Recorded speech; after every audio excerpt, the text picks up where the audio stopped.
Welcome and good afternoon, everyone. Thank you for joining us. I am Keely Linton, the Executive Director for Strong-Hearted Native Women's Coalition, and I am doing our welcome today. Our web series today is featuring Mike Duncan, and before I do his introduction, just a couple housekeeping notes. Our chat and questions are working, although you may not everyone can necessarily see your chat and questions, so our staff will help filter and answer your questions as we go along. We do have a video that is playing that we're going to attempt to play today. In case there's any technical difficulties, there is a link in the chat box for you to click on. We are recording this session, just so you know. At the end of the presentation, we'll have some time for you to ask questions. And then at the very end, we will turn off the recording so that you can ask further questions if you have anything that you want to speak off the recording to have a little bit more confidentiality. We will provide that option as well. So without further ado, again, I want to thank Mike Duncan for being with us today. He is an enrolled member of the Round Valley Indian tribes. His tribal heritage is Maidu, Wailaki, and Wintun and Western Band Shoshone. In 2012, Mike Duncan found Native Dads Network, is currently the CEO of the 501c3 nonprofit.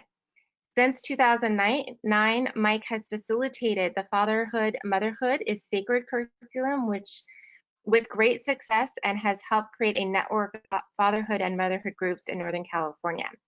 Also in this time, he has worked in urban and rural tribal communities, conducting workshops on topics such as motherhood is sacred, historical trauma, cultural competency, and healthy relationships. He has used these topics and personal stories to help participants look at barriers and to encourage traditional teachings as solutions. Thank you, Mike. Welcome to our series. Hello, everybody. How you doing?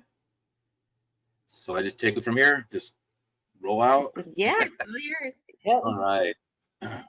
Awesome. All right. So welcome, everybody. I'm really honored to be invited. I know that last year we were in Tachi, and I was on a panel. Oh, actually, no. With this workshop, I did it with Dean Hoagland, and I know that he's going to be presenting in a couple weeks or next week. A couple weeks probably, right? And so, I'm honestly was honored to be invited because I know that this platform is so important, especially when, domestic violence or violence against women are so high that, I want to bring some hope to our communities and bring hope to women and our youth that, men can be healthy, men can be strong, and that we are working towards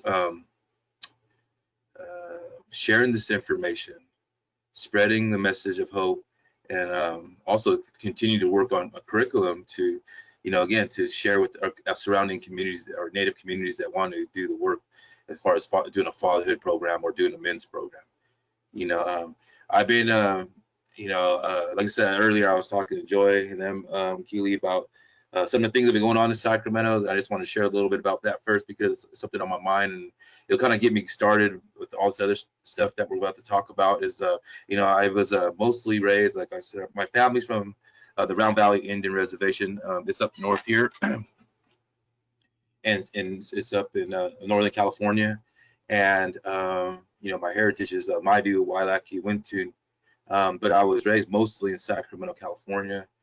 Mostly in Santa Rosa, but mostly in Sacramento. A lot of my grade school and high school there. And so, I just because I was in the area, that's Miwok territory, Miwok, and so I have a lot of Miwok relatives, and so I know the history of this area as far as Sutter being, they have a Sutter sport, which every year we actually practice ceremony there. There's they call it the Elders Gathering. And there's the Sutter Fort here, and then right across the street there's a church, and a very old church that's been there for a very long time.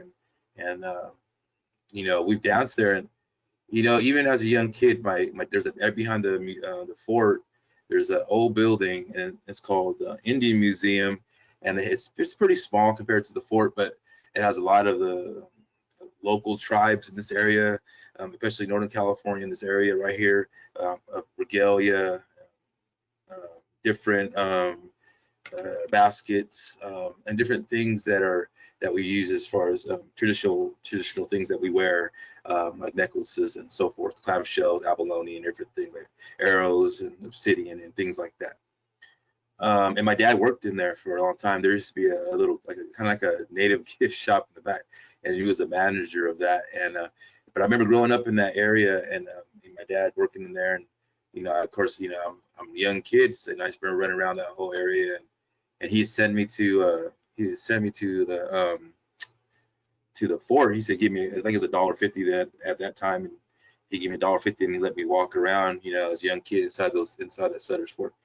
And I remember being a young kid and going, this is just, even then, at 7 or 8, 9 years old, because he worked there a few years, and I really always felt there was something weird there. I never knew the story of the history then. And so years later, after, I know the story and I know what John Sutter was about and the things that he did in this area. And now that I could recognize as an adult that, there's a hospital named after him. There's a couple schools, there's a few streets, I mean, like those type of things. And there's also now Rayleigh Field, our minor league baseball team in West Sacramento. They just named that field Sutter Baseball Field. And you start to recognize, again, about, I guess, the miseducation, our society has, and even what our educational system teaches our young ones, and there's a point to how this is all connected to today, because, years back, we'll start, and so this removal of this statue is something that's a very historic, monumental time for us here, because I get to enjoy it with my friends. And I was sitting out there with Jesus Tarango, the newly elected chairman of Wilton Rancheria, and it's a tribe in this area, and Albert Tittman. He was also there, one of the elders here in this community, and be able to sing and share some songs with the attendants, the people that showed up for the group last night for the celebration of the removal with allies and native people. It was it was an honor to be there and be part of that. Today, when you look at the history of our people and the history of, like, when we talk about domestic violence is not traditional, we start to look at traditions. We look at and today's current status of people. I mean, our communities of people that are causing the abuse. One of the things for me, I've been walking this path of the Red Road for about 13 years of being clean and sober, and about in 2009, well, 2010 or 2009 is when I started doing a program called a Fatherhood is Sacred program for Shingle Springs Tribal TANF here in Sacramento. And I really, when I was doing that program, they told me that your caseload is gonna be small. We want you just to work with fathers, and it's gonna be probably like 15 people on your caseload. As I'm there for about a year, my caseload grows to 40 single fathers in our community that are raising children. More than double of what, or close to triple of what, the 3 times amount of what they originally said. And I welcomed them with open arms. It wasn't like, oh, stop it. I was, bring it on. And so we started this fatherhood program, and I did this, and the Fatherhood is Sacred program curriculum. Fatherhood is Sacred comes out of NAFA, out of Arizona, from NAFA, which stands for Native American Fathers and Families Association. And when that began, I went to the training out there with Al Pooley, and he's a good friend and a mentor nowadays, and I'm also a trainer for them as well. So if you want to be a facilitator in the curriculum in California, usually they'll call me, and I'll set that training up, and I'll come out to your community and I'll do that training for your staff or for community members or so forth. And I work with tribes, I work with TANFs, with health clinics, and work with a lot of different organizations, casinos, tribal casinos. They've actually paid for my time to come out there and do some work. and I found out when I was doing this at the beginning was that, you know, there's a big need in this. There's a big need in the healing uh, for our men. And it's sometimes because a lot of times our men are the perpetrators of abuse. Majority of the time, we say 80%, 90, whatever that number is, that when we talk about violence against our women or violence in our communities, it's our men that are the perpetrators. It's hard sometimes to look at our men and say they're the solutions. It's really hard to say that. You know what? Instead of them, you know, and I can imagine because of the trauma, because of the hurt or the pain, it is hard to look at that as a solution to our problems.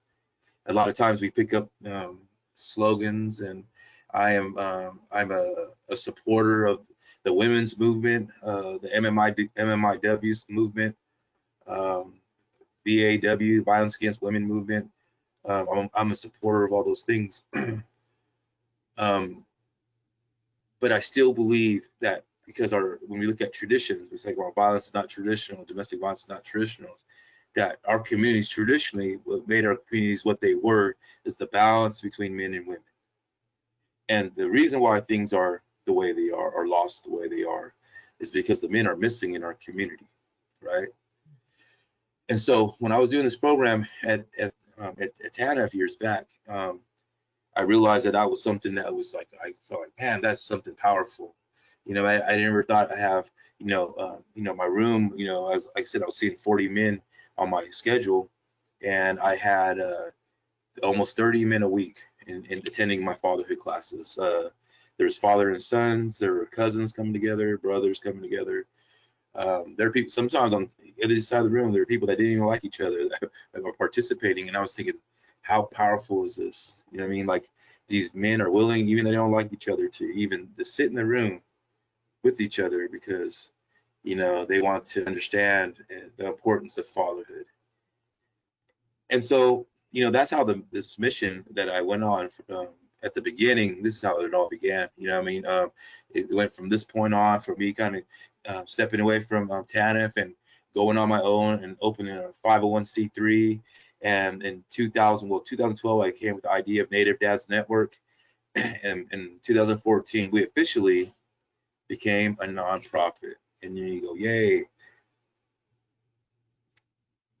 But that's where the work began, because I guess up to that point, I was only seeing half the picture, because I wanted to live on the sunny side of things, and I wanted to be able to. I just wanted to see the good in things, right? And I was just working in the Sacramento community, and in the first couple years, in the first year, I started experiencing, or started like there's men started coming in my group that I was. For example, there was men coming to my group that were seeing in pictures, and they were, because we started a fatherhood page, and one of the men and one of the women that he abused, his wife or his children's mother, seen him, a good friend of mine too, seen him in one of our pictures, and he was doing really well. He got clean and sober, and he started walking this other path. He was part of this volunteer group we had inside the community. And like working at big times and powwows and just volunteering, setting up chairs, helping elders and clean up, different things. And she seen that he was in my group, and she really got upset with me and said, "Do you know what he did to me?" Like, really upset that I was helping him and that I was supporting him.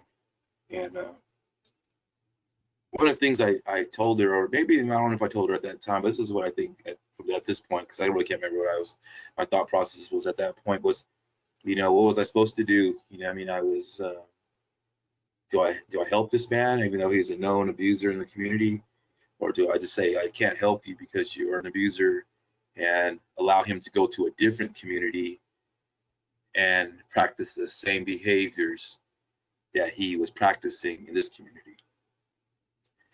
And so I made a decision then, like, this is the work. That, yes, I do work with men that are former abusers. And what's interesting, and I'll share this because I think it's important for me to share my truths, because I work on part of my recovery, my 12-step recovery, or just living life in general, is I try to practice honesty, and I share these messages not to, like, I'm proud of, like I said, I have 24 years of addiction, but I could say that at one point in my lifetime I was an abuser, and I say that uh, to say that people can change. And the only reason and how I know I was an abuser is because, after you start getting well and you start going to these classes and you start to um, understand what emotional abuse, which we'll talk about later, you start to understand what mental abuse, and you start to go, crap, I done those things. Or abandonment, like, one of the things, like, because I went in and out of jails or prisons, and I abandoned my kids, and then my sponsor at that time, he said, abandonment's a form of abuse. And those are one of the, I think it was the first time that I realized, like, dang, like, it was like one of those jabs in the heart. You go, wow, like, I never looked at myself like that, because I felt like if I never put my hands on you or touched you in that way, I'm an abuser. And now that I understand what that looks like because of the education I got, I'm able to look at myself, and I have children. Again, I have to be present. Fatherhood. You got to be. You got to acknowledge. You got to acknowledge what you're teaching your children. Is that I don't want to teach that to my kids. I want to teach it to my son. Nor do I want to have my daughter exposed to those things. My daughters and my sons, so they don't get into a relationship like that. I have to know what these things are, and the best way to teach those things, right, is through example. And so through the years, and this is how Native Dads, we were going through this whole thing, is like, well, what can we do to give men a better chance, of being, successful? And so what we started holding is workshops. We started holding small workshops, and the fatherhood program talks about the ability of love and kindness and forgiveness, and the courage to change if you need to change. And it has a set of principles that we operate under, and that program is very successful, not only through this country. It's available in Canada. They translate it into Spanish to pick into Mexico. I know Al Puli's been to the United Nations. I got an invite to that. I just didn't have. I was that week. I had a training, I think, and I just couldn't attend. And spoke at the United Nations. He has plans to go to Africa. I know he's been to Pacific Islands, and down Hawaii, and down to Tonga and other places that Pacific Islanders that again, that are interested in this book called Fatherhood is Sacred. And so this is the work that we've been doing. I mean, I've been still working with NAFA and Al Pulley, but also here in California doing the same exact thing, trying to get to a place of understanding the importance of what a man's role is, right? Because and we're far from, and I'll be honest, we're far from the place that we need to be. You know what I mean? Are we making progress? Yes. Are men getting clean and sober? Yes. Are men healing? Yes. We're starting to look at some of our past and our history, and people are starting to realize we're having our children. We want to give our kids the best future, and so we're kind of almost forced to look at ourselves. You know what I mean? We're forced to say, okay, dang, I am hurting. Be vulnerable again, and say, and putting down our ego and pride, and say that we need to really look at ourselves and to do change. And so, today that's the work that I do. Like I said, I've been all over Northern California. I've been down Southern California for a little bit, not too much much as Northern California. I've been to Washington, D.C., Washington State, as far as up to Lummi, and I've been all through, Arizona, obviously, Idaho, Montana, in other states, Minnesota. I've been to other states, as far as pushing this agenda of fatherhood is sacred, and also, again, the traditional teachings of what our men's role is. And so today, one of the things about today is, looking at statistics, like I said, we know the data, we have some data about domestic violence, especially in this time right now. This is why we're doing this right now, COVID-19. And COVID-19 is having, like, really, the stay-at-home order is driving people even badder, or putting people in a position where now maybe your husband went to work and he was at work all day, and now he's not at work, he's home, and now the abuser's home now, and the kids are home, the wife is home, everybody's home and stuck in the house because they have nowhere to go. And so domestic violence is shot up through the roof. I don't know how many people I've talked to, that I guess seriously have snuck calls to come in because we're doing video counseling at our clinic here in Woodland, and that I'm talking to women that have to sneak calls of the abuse they're enduring during this time. And so it's one of those things that, I wish I could just change it all. I wish I could had the power to change everything. But hopefully platforms like this, that we're able to get a message out, to people, give people give them a message of hope, give people a message of resources, and also give them advice or strategies of how to be healthy. I mean, how to recognize abuse. Maybe you can't even recognize abuse, and you struggle with it. You know what I mean? And something ain't right, but really don't know it's right, right? Or maybe you're an abuser and don't really realize you're an abuser, right? Like, because, like I said, sometimes if we don't know, how would we know? If, like, we were never taught, how would we know? Like, what is emotional abuse? What is mental abuse? Like, how will we know, right? And so these platforms are so important. I know that when we do workshops, and I will do something like healthy relationships, because I try to stay away from domestic violence training or domestic violence workshop, because I'll be honest, when you label it that, men don't show up unless they're a counselor, or unless they're you know what I mean, or from work. The normal, usually, and this is just my experience, out of the maybe 20 people in the room, there'd be 2 men in there, 3 men. So how can we change that number? So we change it to healthy relationships, and then we sprinkle all that stuff in there. And so that's how, again, what we've been doing for the last few years here at Native Dads, and we link it to historical trauma, we link it to intergenerational trauma, and what we're working on now is intergenerational healing. It's one of the things that we're kind of pushing forward and putting people in people's mind. It's like, again, like, it took some time for this trauma to get put in our lives, and we have to understand too, this is trauma has impacted every single Native person's life.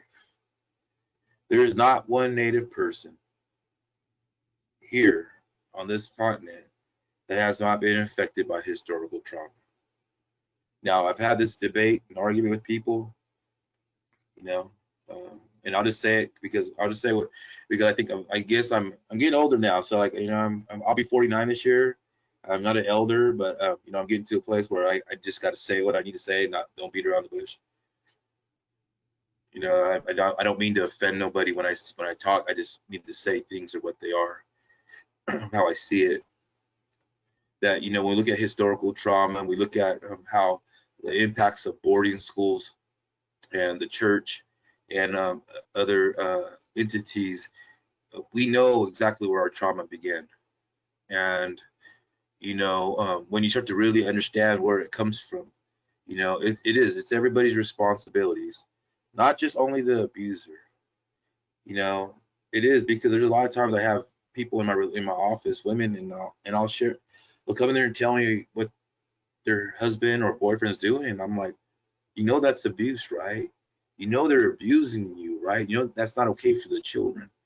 And the woman still decides to stay. I have resources. I can get you in shelter. I can get you, and they stay in this relationship countless times. I know that's not every situation. I know that. I know this easier said than done. I know this. You know what I mean? I know there's a lot of children and all the other things.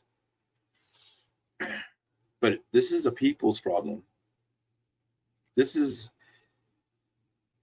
a thing where, you know, that we have to look at like it's a, or how many times as a neighbor we heard the violence going on next door and we haven't said nothing, or we know the abuser and we know what he's doing and we say nothing, we stay silent. Like this is a people's problem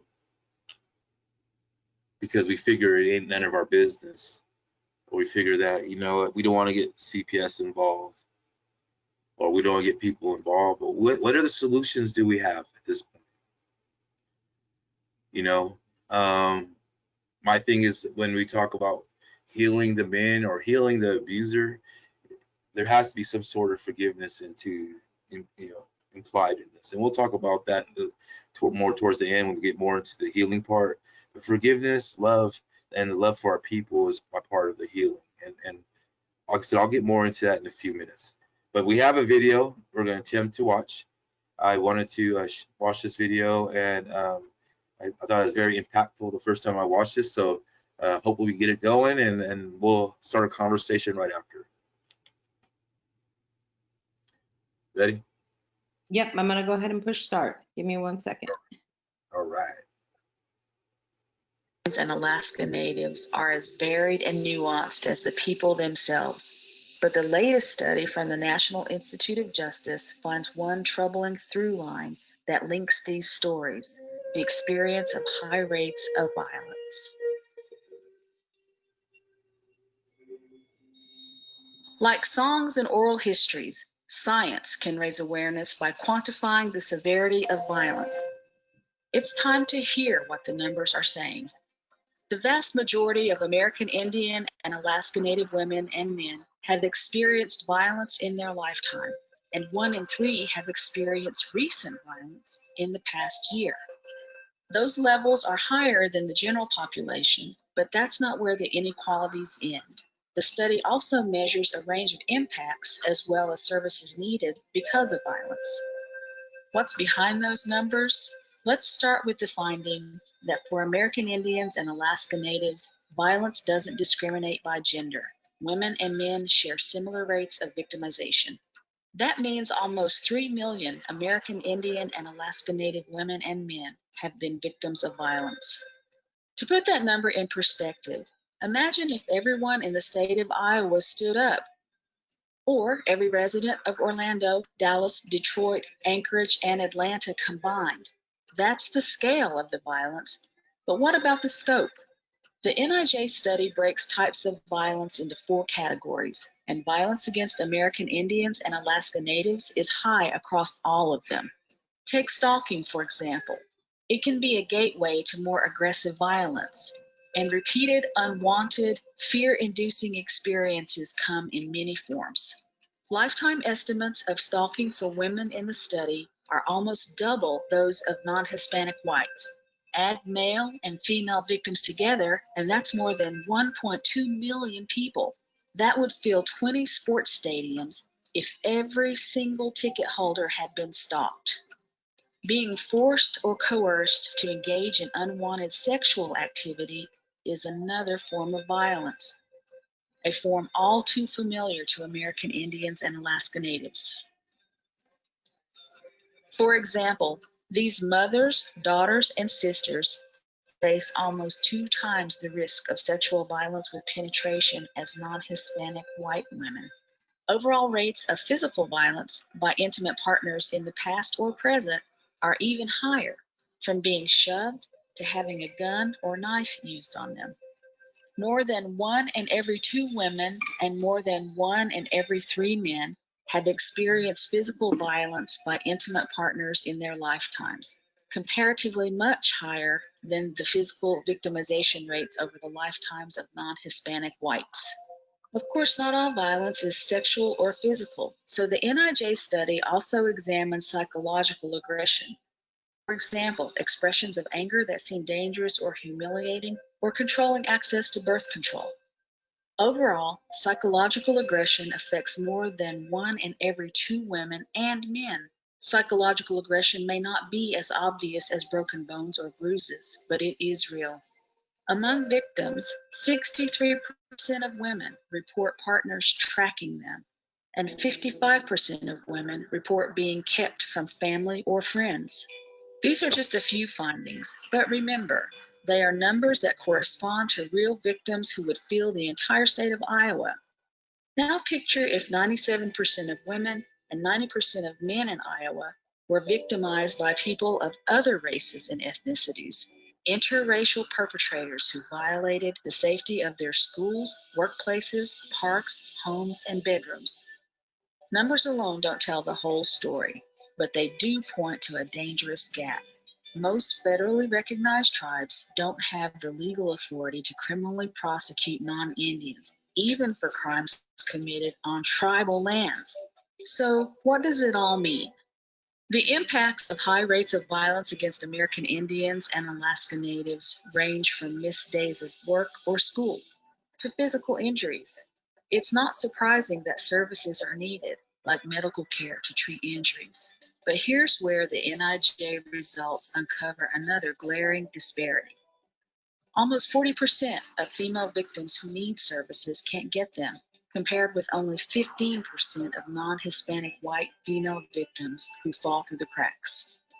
American Indians and Alaska Natives deserve better, and now there is science to prove it. These numbers are not abstract. They bear witness to real people, mothers, girlfriends, brothers, and grandfathers. Our hope is that this study will lead to a story of a new beginning, one where all of us listen to what the science is saying, what the victims are saying, and unite to prevent violence wherever it happens.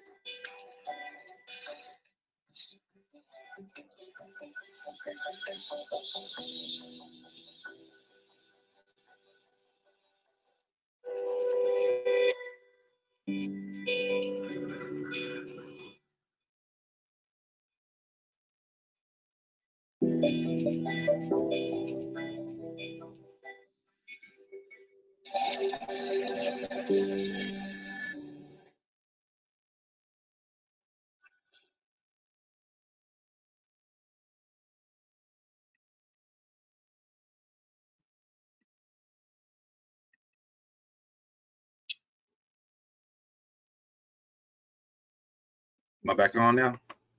Yes, sir. Okay. It's a very impactful video. I know when I first time I seen that one, I was like, man, it's very interesting. I think what makes it interesting is when you start to see the numbers. A lot of times, you know, because again, like I said, how many times have we seen things in our community and we don't say anything? It could be, sometimes it could be our sons, grandsons, uncles, or cousins. You know, we know who they are. Not there ain't just, you know, again, it ain't just, you know, the guy down the street, you know, or on the other res. It's all reservations, urban areas. It's everywhere. The abuse that happens, you know. And like I said, I work with a lot of men that struggle with that, you know. And sometimes we, you know, I always get to try to ask them to get evaluated for mental illness. Um, Substance abuse is always, you know, for a lot of, you know, cases the problem, and or people that have a problem with anger. A lot of men or women, or even both, you know, relationships where they both go at it, and they have problems with each other, you know, and the abuse will be from one, it'll go back and forth, where the man will, you know, of course, get tired of being hit, or vice versa, and the other one will attack. Uh, and I just had a recent relationship. I was working with a couple. They were telling me about what they do to each other. And I was thinking, oh my God. And, you know, kids watch this happen, you know, and of course, CPS was got involved. The next door neighbor called it on them, and so I work with them now, trying to get them into anger management classes and things like that. So one of the things, like I said earlier, is like, again, this is important too. I guess what I wanted to just kind of share a little bit, you know, if you're new to, if you're just a community member and you're wondering what we're talking about as far as abuse, or even if you're new to this field, I just want to mention a few things. You touched a little bit about mental abuse. But I wanted to just share a little bit of stuff that I use in my curriculums that I use in talking about mental abuse, and I just wanted to share a little bit. One is when we talk about mental abuse, is constant criticism and manipulation. It says abusers will use criticism to make you feel worse about yourself, whether that criticism is truthful or irrelevant. An abuser will start by playing on your insecurities, because it helps them gain control, right? See, mental abusers are people who attempt to control the partner's lives, right? This is how they control by, like, I guess it's the mental game, right? And they do that by constant criticism, right? The ability to control, and usually it comes from places of a male or female insecurities. It comes from somewhere, right? So it says also, maybe they teach you or they talk about your weight. They play on your insecurities because it makes it easier for them to criticize everything else about you, to make them feel like you owe them, like you're lucky to be with me. So again, it's about control. Shaming your behavior. The abuser will attempt to make you feel bad about things you do or say that embarrass them, or that they claim to that embarrasses them. The abuser will make you feel bad about embarrassing them for the point that you want to do exactly what they say, so that next time you don't embarrass them again. So they just shame you out about your behavior, blaming their feelings on you, like something that you go, look, you're making me mad. Look at you do. You make me upset. You make me jealous. They start to do those things. I will go through all of them or read through each one, but I know I'm limited on time. So I'm still going to go into emotional abuse here too as well. Verbal abuse, name calling. You know, if a person or male, female comes, you know, in a relationship, you start to name call, and then say that, hey, I was just teasing you. I'm just joking. It's like a passive aggressive type of thing. It's a mental abuse. They punish you. They punish or threaten to punish you, or punish the victim. Okay, or threatening to punish the victim. So an abuser might threaten you to leave, but only after they've gotten to you to the point where you feel like you can't be without them. So again, it's a mental game of how they punish you. They threaten you about certain things. Like, hey, you know what, you're making me mad. I'll just leave you. I don't have to be with you. They start to do that game. Refusing affection and attention. And then they also they start to like isolate you from loved ones. And you know that one is right when this is important to understand. When I share these things with men too, because especially with men when I work with our men, especially my men's group, is that one of the things that Creator has gifted all of us. This is the power of Creator, right? That separates us from the rest of the species and animals and plants and the rest of the world, the water, everything. Is that Creator has given us the ability of choice. We have the ability to choose, right? That is God. That is God, Creator. That's His gift to the human. Now, the problem is with us, as human beings, we have the ability to make a lot of times mistakes. We make bad choices, right? Because if we don't have proper guidance, we often make bad choices. Well, in a relationship, we'll just go to a relationship. I'm not going to go into that part, but into a relationship, when your partner starts to take away your choices, right? those should be red flags. Those are red flags. Those are things that when you look at I'll give you examples. When you look at him trying to tell you you're not allowed to go to your family's house, or guilt you as you go to your family's house, or you can't hang around your friends over here anymore, or you can't call your friends, or you can't be on social media. They start to take your choices away. They try to control you. They start to isolate you from other things. Those are forms of abuse, you know. And I remember being in some, and I'll tell you something about myself. It's like I married into some relationships, and a girl's like, "Oh, I don't want you going over there," and I go, "Oh, that's cute. She just wants all my time." That is so cute. That is, and then later in the relation, now she's trying to say, "I don't want you going to your family. I don't really like them. I don't like your cousins. I don't like your, I don't like the way they do this and do that." And then next thing you know, it's just you and her. And I didn't realize at the time that that's part of mental abuse. You know what I mean? Or and so that's just an example. So isolation, keeping you from things, taking away your choices is also part of mental abuse. Now, real quickly, we'll go through emotional abuse, and I'll go a little quicker in this one. These are very self-explanatory as far as understanding. Verbal abuse, yelling, insulting you, swearing at you, and sometimes you don't think that really, I know that verbal abuse sometimes can last longer than physical abuse, right? And rejection, constantly rejecting your thoughts, ideas, and opinions. Like, they continue to do that. Like, that's stupid, that's dumb, we're not going to do that. Like, anytime you suggest something. Gaslighting, and this is and I'll be honest, and I started really learning about this word in the last couple of years. I was actually asked to do a workshop on gaslighting, and I was like, wait, hold on, what's gaslighting? And after studying it and talking about it, I realized that gaslighting is a very common tool that narcissists use, abusers use to, like, again, gain control. Is making you doubt your own feelings and thoughts, like calling you, "You're crazy. You're just crazy. Why are you thinking that? You're crazy." Even your sanity, by manipulating the truth.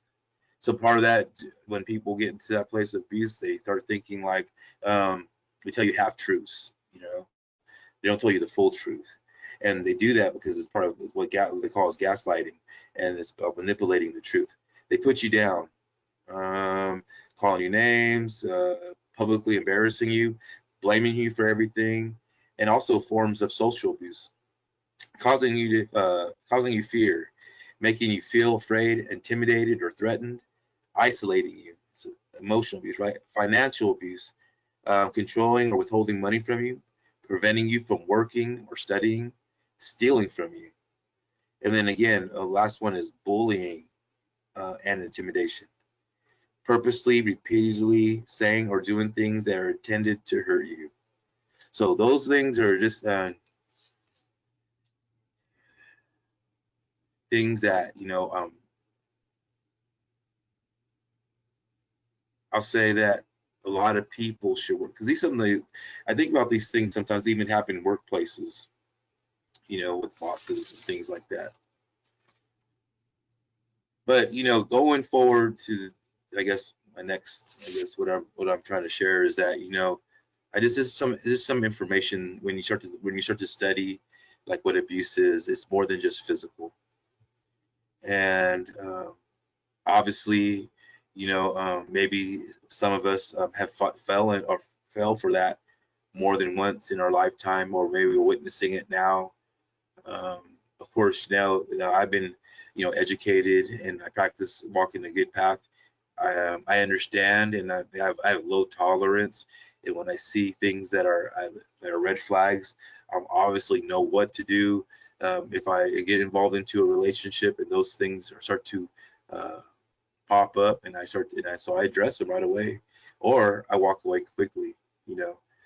But individuals that are in relationships that are experiencing this, there has to be, I guess, what we have to start, and I didn't put any information down, and which I will have Friday if you tune in Friday, of resources that numbers you could contact if you experience abuse, and if you experience abuse and you're trying to escape that abuse. Now, just going forward, because I know I've got about 10 minutes before I wanted to answer some questions, is that, so what are we doing today, you know, as far as men's roles, and what is our responsibility, or what's my responsibility of trying to help other people see, or men to see their ways, and how to get them to participate in this movement of not just fatherhood is sacred, but looking at men as themselves as sacred and important. And I know it's something I share with with the brothers. You know, when we sit around in our circles in ceremony, or when we're coming together at wellness gatherings, or when we kind of sit down, have dinner, we talk about things like this. And, you know, what we're really trying to do is lay the ground, the foundation for the next generation and the following generation and the fall. Meaning we might not see the impact of the work that we're doing in our lifetime. Part of it is, you know, when we look at our youth, and like, you know, I work with my children, and like at that, you know, celebration for the removal of Sutter's Fort, we were standing there, and after I spoke, you know, I wasn't really prepared to speak, but, you know, I just spoke what was on my heart, and I couldn't have stood to the side. And I always do this to my kids. I was going, how did I do? And my daughter's the only one. She put her arm around me. She goes, I'm proud of you. And she'll always say that and put her head on my shoulder. And it's like one of our, I always call it daddy-daughter time, you know, our time together. And then the MC with Morningstar, Dolly, she pointed at Love, my daughter, and she goes, Love, would you come up here and mind and saying a few words? And she kind of looked at me like, what? Me? And she went up there and she started quoting the things that I was saying. You know, my dad's taught me, you know, the importance of what healthy relationships are, a healthy community. And, you know, a lot of times we don't think our kids are listening to us, you know, but they are. They are listening to us. They're watching the example we put out there to the community, not only to the community behind closed doors, whether it's good or bad. They're listening and watching, and they're going to be like us. And so the important thing for me was that, you know, when I teach men, or when I will sit with men, is that, you know, what Albert taught me years back, and I always tease him. I was like, oh, that old elder man, you know, taught me something years back. But what he taught me, he said, you know, Mike, when you start to do this work, he said, it's easy. This stuff's easier to teach when you live what you teach. And I use that metaphor for life examples. You know, I just don't use it for, you know, in classes, or I just do that in life. Like, I am a teacher. It don't matter where I go. You know what I mean?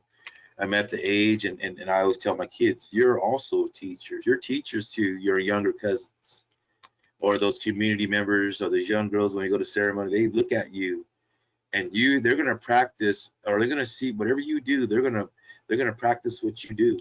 They're gonna say, well, Love did it, or my son Sadio did it, and they're gonna practice what I do. You know, that's just, you know, how it kind of goes downhill. And so one thing that we all can agree on, because I've worked with men coming out of prison, out of addiction, out of domestic violence, relationships, abusers, perpetrators, and things like that. You know, we all want, at some point, we want a better community. We want a better community. We want a better future for our children. We want better things. We want things for them. The things that we didn't get, we want them to have.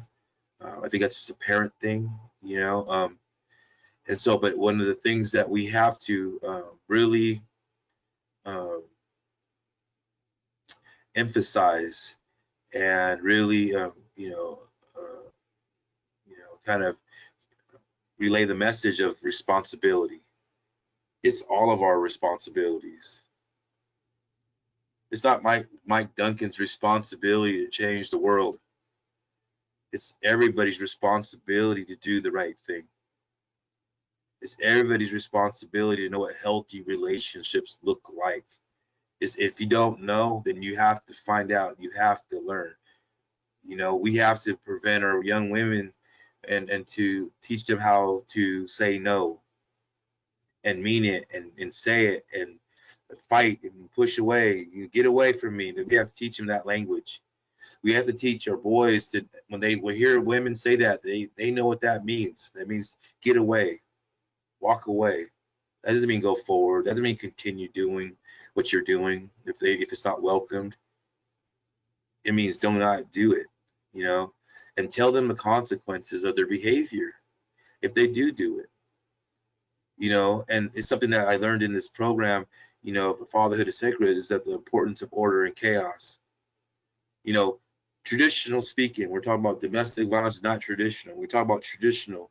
You know, one thing that our people, and I don't care what village you came from, the reason why our people lasted or thrive, that's a better word, thrive for thousands of years, because they operated under strict rules. That's the truth. You go to any tribe and you ask them, like, what did our people, you go to the elders, yeah, because there's rules and there's protocol. So that even went to detail as far as there's rules to be an elder. You weren't just an elder because you were over a certain age. The concept of numbers of that sense wasn't a thought. That's all colonized thinking, right? To be an elder, you had to do certain things. You had to become status of some sort to get to this place of elder, right? To become a warrior, to become a young, to be a man, you had to be a certain. There was pride in that, to become a hunter, a gatherer. Your purpose became your life, spiritual, a medicine man or healer, you know, or whatever you contributed to that community. Yeah, that's what you were. There were puberty ceremonies. There were ceremonies that taught us those things. There were rules. They were taught from that age. What was required to be a young woman? What was required to be a young man? And the women practiced what they were telling these young women and young men, right? There were rules to becoming a woman. You know, I always tell like I always share the story, like what would happen to a man 500 years ago, a father 500 years ago that didn't take care of his children? What would that community do to that man? Now I've heard a lot of different stories, you know, in each community. From, hey, you know what? They would send that man to the elders, and the family would, the father's family would take in that family and take care of them until that father became well or re-educated or whatever how the wording was, and then until that elder felt he was responsible to become a healthy father again, you know, or he could do with the things that he needed to do to take care of his family. Then that family will not go back with him, which brings shame. You know, we wanted that shame. I heard men, some villages would kill that man. Some people say, we just kill him. You can't abuse your family. You're allowed to just disrespect your family that way and not be able to feed them. Maybe say they should remove them. I've heard that story. Some people told me those stories in their village. I was up in upriver. I was up in Wichita, and I heard them say, "Well, we just stick them on a boat, send them downriver." But the point is that there's rules that were involved in every community. And then I switched the role. Like, what would happen to a woman that didn't take care of her family? What would that look like? And then those stories came out again. Like, and today we look at ourselves today. We have to ask ourselves, what rules do we operate under, right? What rules do we operate our family under? Now, are they traditional teachings? And that's something that, you know, now today, you know, we're able to talk about those things more, you know, to say, okay, well, what is this is why I love about the Fatherhood is Sacred, Motherhood is Sacred curriculum, because you're talking about traditional teachings that we could teach our kids. We have our own rules for our own people, for our children. We don't have to raise our kids like the white society. I'll just say it, right? We don't have to. Why? Because those rules don't relate to us. They don't work for us. White thinking don't work for us. It's just the truth, right? So let's not reinvent the wheel. And some of the rules we're talking about is really not complicating things. It's simplifying things. How we simplify rules is saying, basically, this is what it is. What is my role as a father? And we list those things down. What if I want to be a great father? What do great fathers do? Well, I'll start for myself because this is something I do. If I'm in love and respect my daughters and my sons, I'm going to, and I use that word respect, that's a big word. I'm going to honor myself by showing them love and kindness. I'm going to teach them goodness. I'm going to teach them how to pray. I'm going to teach them how to attend ceremonies. I'm going to teach them language or whatever those things are. You just continue to go down the line. Now, our responsibility is if we don't know those things, then we have to be responsible for getting those things and put them in our lives, right? To give those to our children, right? The three things that Al Pulley talks about that I love, that he says the reason why those things don't work out relationship wise are three things. It's selfishness, emotional immaturity, and laziness. The selfishness is because, again, in the society we live in, they teach that it's just about us. We don't need to be around our people. We don't need it because we are community people. We don't need their help. It's they teach us about pride, ego, right? They teach that out there. The society we live in, the current society we live in, we teach it and we picked it up in certain communities. Emotional immaturity. Again, learning how to be disciplined in our emotion, able to recognize emotions. Emotions are natural. When we talk about a lot of times people being really angry, I work with men, especially when they come in my office and they're going, "Man, God, I just can't control my anger. I just get so mad all the time." And there's a lot of diagnosis like we give people that have anger issues. But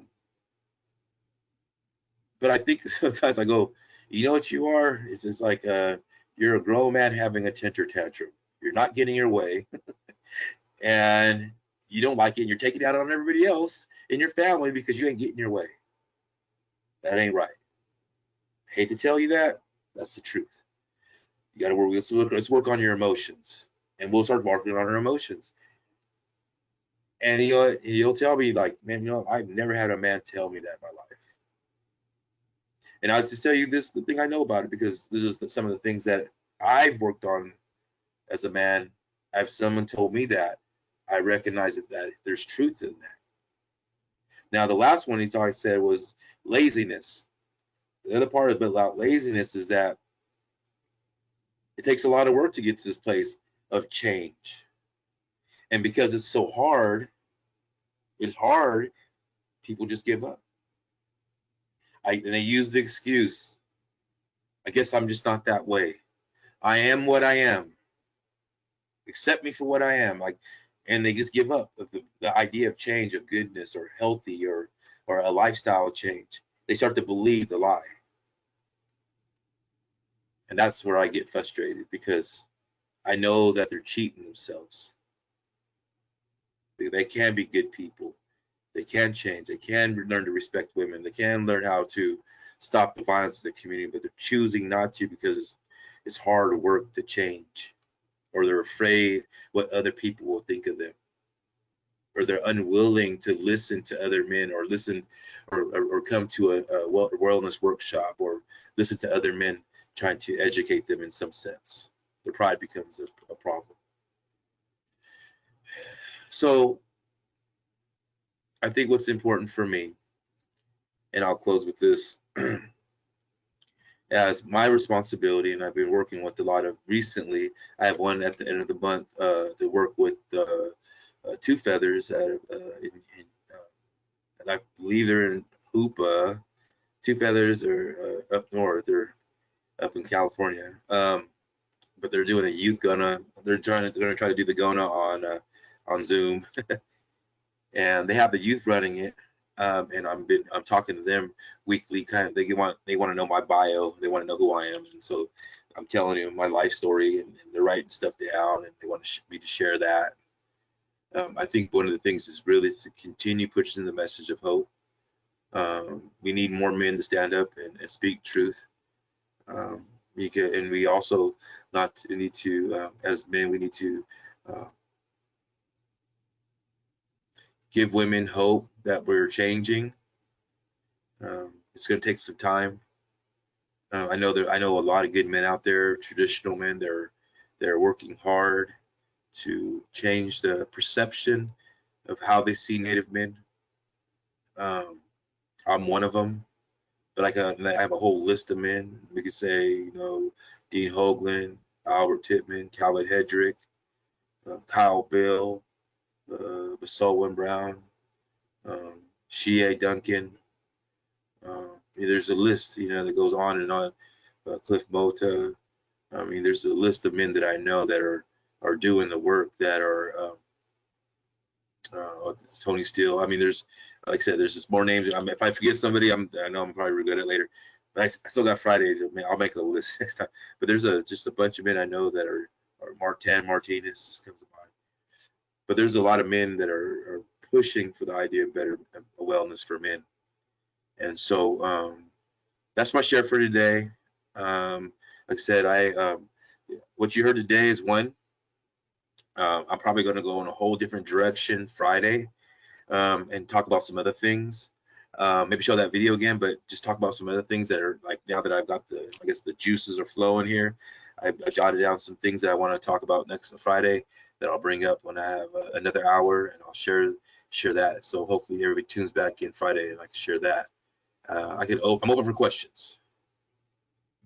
Thanks, Mike. Does anybody have any questions? I don't have any typed in at the moment. I'm going to go ahead and unmute everyone so that you have that opportunity to speak out and to ask a question.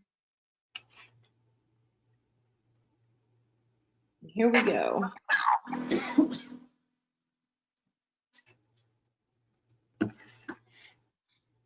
Is everybody awake?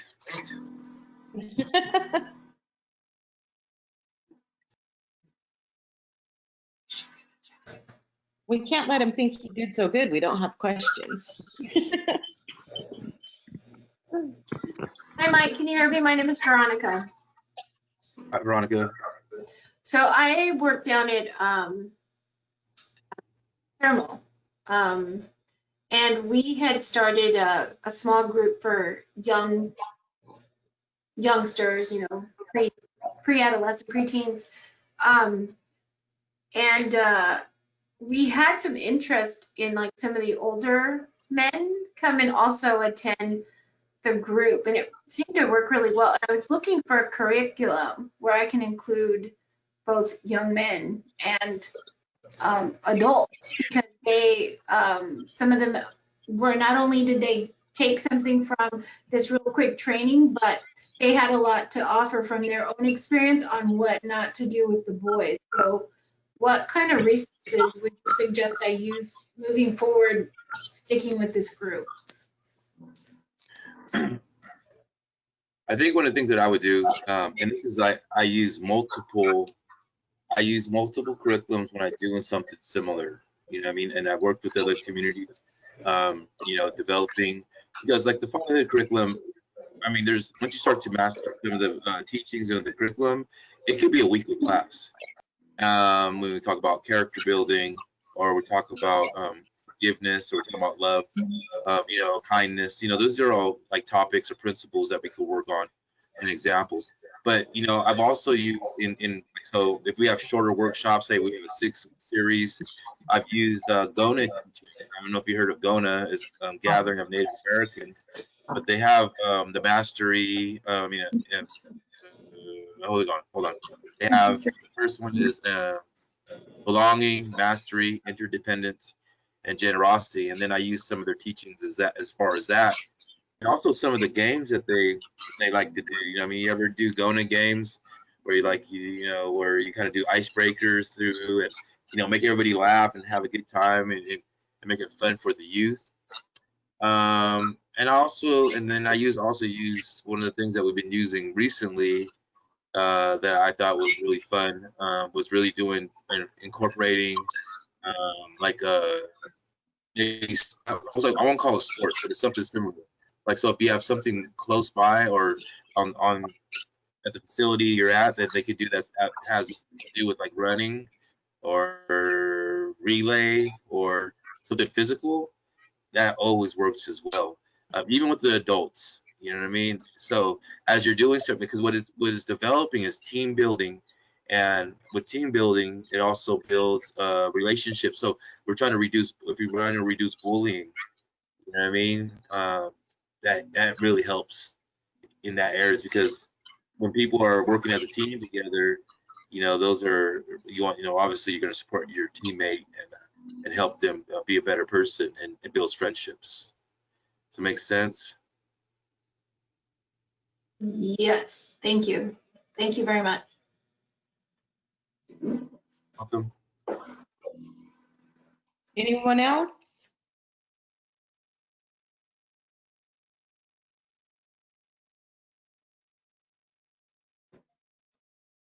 Oh, I see a question here. Hello, have a question? Hello. Hello?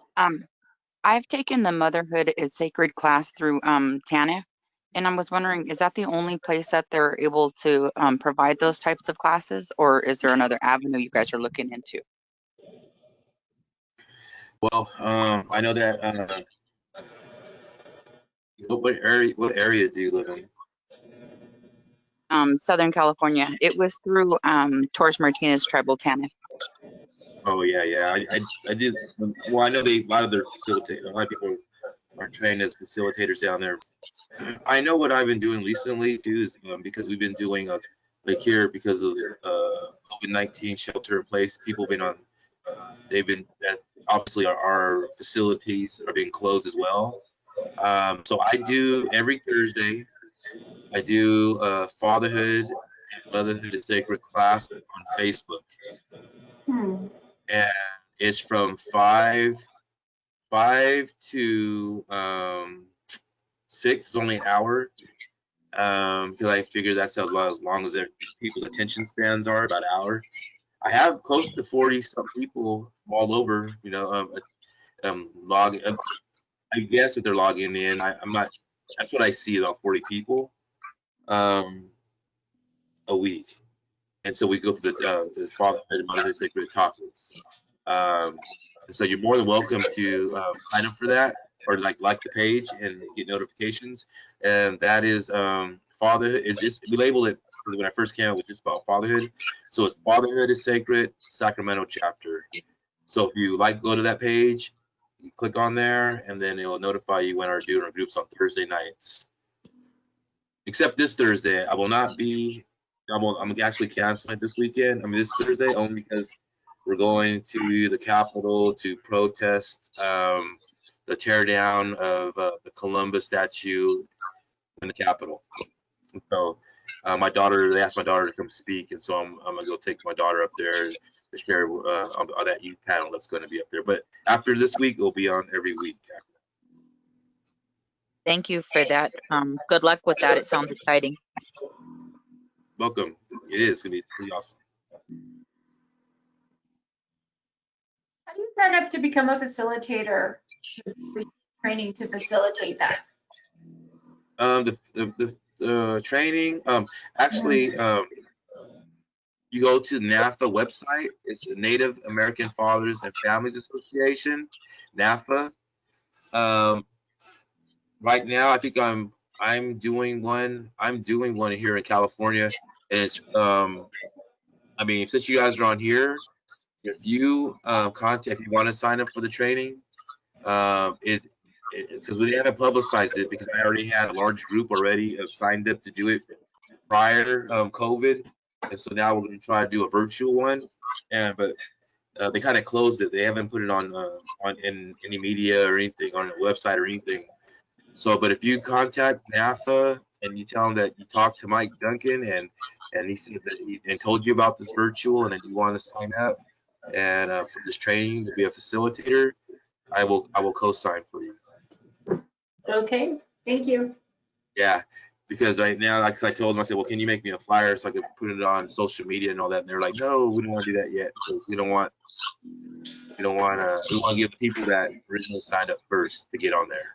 So, but since you're on this here, I'll accept you. Thank you. All right. Anybody else? Hi, this is Frances from Wyoming. Hi, Francis. Hi. Francis is my son's mother-in-law, just an FYI. Yes, I wanted to say happy birthday to Joy. Oh, Oh, you. happy birthday, Joy. Happy Thank you. birthday to you. Happy Happy birthday. birthday to you. Happy Happy birthday, dear Joy. Happy Happy birthday to you. Thank Yay, you. 21. Happy 21. 29 and 29 plus shipping and handling. I also There wanted you to thank you for the presentation. We're from the Wind River Reservation in Wyoming. We service the Northern Arapaho tribe. I'm Northern Arapaho myself, and my coworker is non-Indian, but we work in a clinic, and I'm a sexual assault service provider, and she's a trauma support. But Yeah. I wanted to say that I wish that more men would take the initiative that you have, because we don't have too many men getting involved in, the fight against domestic violence in this area. And it's a pretty big problem. I mean, we have a lot of issues in our area with, gosh, even more so with alcoholism and homelessness and violence. It's pretty bad in our area. But I just wanted to thank you for your presentation. And if there's any way that you can give us any kind of advice as to how we can make the men in our community become more active in the fight against domestic violence and sexual assault. Thank you. Well, it's funny because I was just up in Wind River last year, and I was working with Carmen. I don't know if you're familiar with Carmen. And I was at the casino. I did at the casino over there. I think the is it the Wild Rose or? Shoshone Rose. Yeah, I was at the casino. We did and I did the font at the Wild Rose. I think that's some other stuff. But I did actually the motherhood is sacred not training, but a workshop, a 3-day workshop there, and they were expecting more people, but we didn't get as many. She didn't get as many people as she thought. So I've been to that community. I know that. I know again, it's like the struggles there are like almost every community I go to. But I have a like a soft spot for that area because it's a very beautiful Indian country, right? But one of the things I would suggest, something I suggested up there is this, this is work in progress. And what we have to do is, again, we have to continue to, how can I put this? Like continue to put the message out there, even with the youth. And it's very hard. And this is why, like when we have, so for example, I done a lot of youth gonas. And what I've been encouraging organizers of the youth gonas is like telling them, they said, well, we want you to be one of our facilitators. I said, well, what are you doing for the adults? And they're like, well, no, we don't have anything for the adults. This is a youth gona. I said, well, you should at least get a workshop for the youth. See, my point is that the youth, they go to the youth gona, they go to youth whatever programming, and they learn how to act or behave inside those programs, right? But when those programs are done, then they go back home to where the dysfunction is, right? And so the parents or whoever those are, uncles, aunties, or grandmas, they need to be part of what was being taught inside these wellness programs. Now, having men speakers, having people in your community, like I would say, like just for example, like what I did here in Sacramento was like I didn't have any kind of like a platform at first. You know what I mean? Like I said, I worked in a program, and you know, I put a flyer out, and I had like, remember us starting all over again, and I had one man, and I told that man, I said, hey, listen. He was like, where's everybody at? You know, and I was like, well, check this out, man. You come every week, I'll show up every week. And we show up, and we were meeting at the park too. And we met at the park, and we sat there, and we opened this book, the curriculum, and we just continued to read, and we just supported each other. And within like 7 or 8, well, almost 2 months, the 7th or 8th week, people started showing up. You know what I mean?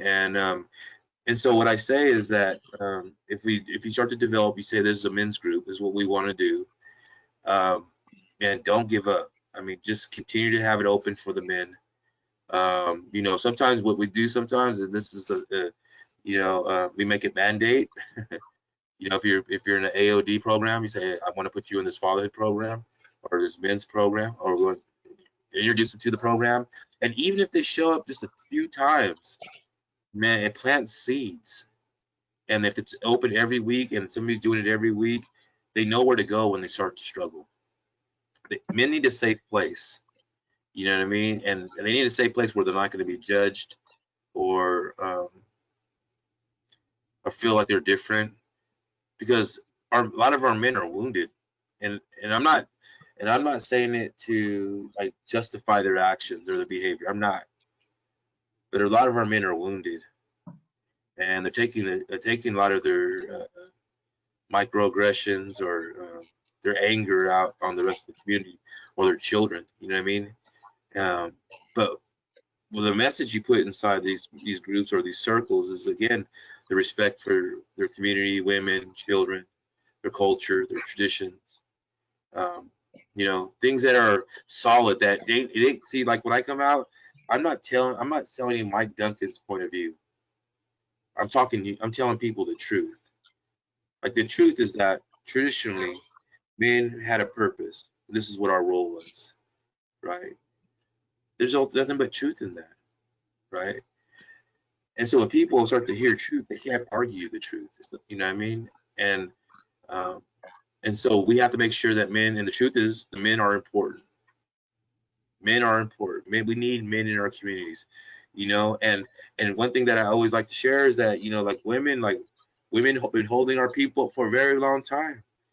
Indian women are strong. Indian women have the knowledge. Indian women have the strength to carry our people. They've proven it from last few generations, right? But unless our women or men have healthy relationships, or they stay, you know, we don't lose the Native woman by marrying outside the relationships or anything, then our people will always be here. Our people will always be strong. You know what I mean? But we need to get the men in, you know, back in balance with us. You know what I mean? We can't survive without them. Thank you. I appreciate that. You're welcome.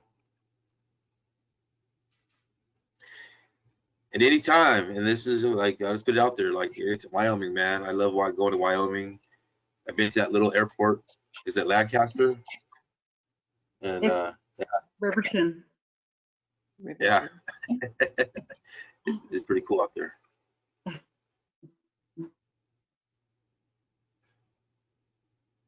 Anybody else have a question?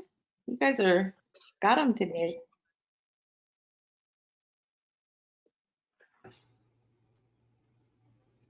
Okay, so what we're going to do really quick is we're just going to turn off the recording. So if somebody has a question that they want to ask that's not being recorded, this is the space to do that. So give me 1 second.